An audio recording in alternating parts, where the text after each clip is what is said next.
how do you add worship feels without overdoing it? Okay, so one of the biggest things, and first of all, like, what is a fill? So in between when someone's singing, let's say we're singing, "How great is our God."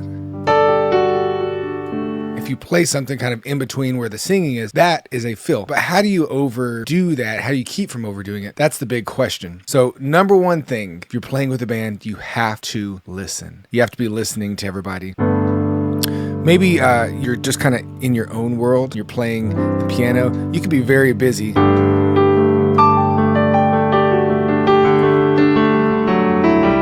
Adding all these cool things in, but what if the guitar player is doing the same thing? And then you have the vocalist going, "Hello, whatever." That's a lot of stuff going on. Nobody's listening to each other. So you have to listen wide to the band so that you know what each person is doing.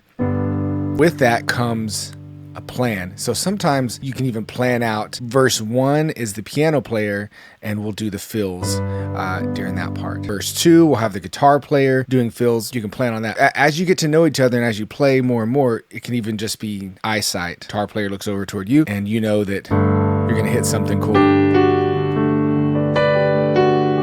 How great is our God.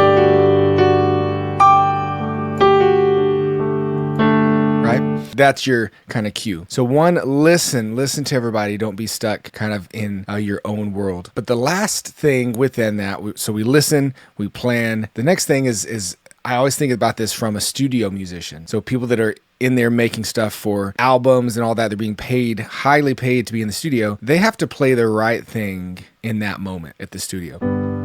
And so one of their things they say is make it expensive. And what that means is you listen and you choose the right time to do the fill. So that means you're not doing it all the time, but at that perfect time, you do something, and that's how they make their money, because they know that right time. So by listening and choosing, not doing it all the time, say you're just a piano player and an acoustic guitar, well, it's wide open. So the whole song, you could be